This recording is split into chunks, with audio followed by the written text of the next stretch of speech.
বিজেপির দলীয় পতাকা লাগানো নিয়ে বিজেপির কর্মীদের মারধরের অভিযোগ তৃণমূল কর্মীদের বিরুদ্ধে।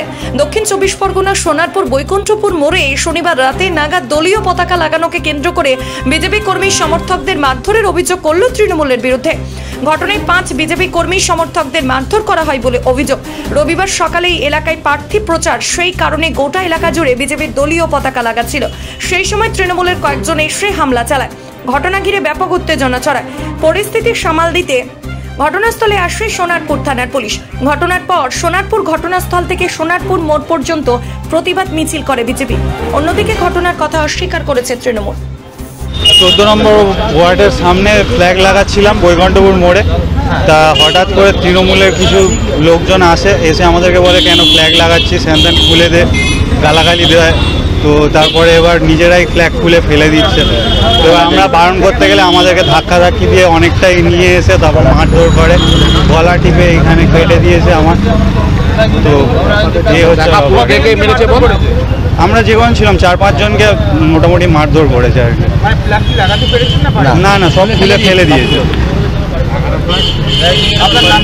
ঋত্বিক ব্যানার্জি। 5 জন। কি বলবেন একেবারে ভোটের আগে ফ্ল্যাগ লাগানোকে কেন্দ্র করে আবার সোনারপুরের বুকে এরকম ঘটনা?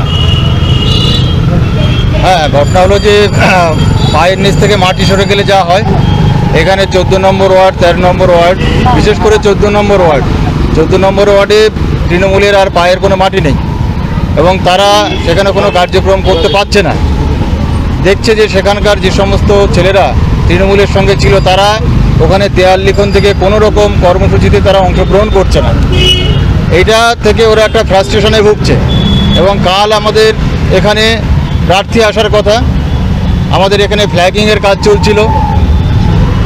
সেই সময়ে অতর্কিতে আমাদের উপরে আক্রমণ করে টিএমসি আশ্রিত গুন্ডারা। তো এটা একেবারে অযাচিত যে প্রথম থেকেই একটা হিংসাত্মক পরিবেশ তারা তৈরি করার চেষ্টা করছে। সোনারপুরে এরকম পরিবেশ ছিল না, সেই পরিবেশ তারা তৈরি করার চেষ্টা করছে। পুলিশের অভিযোগের জন্য আমরা যাব। আমরা এখন এখান থেকে মিছিল করব, পথ অবরোধ করতে পারি। আমরা পুলিশের কাছে যাব, আমরা যারা ইনজিওর্ড হয়েছে তাদের মেডিকেল করাবো এবং এটা এফআইআর করবো।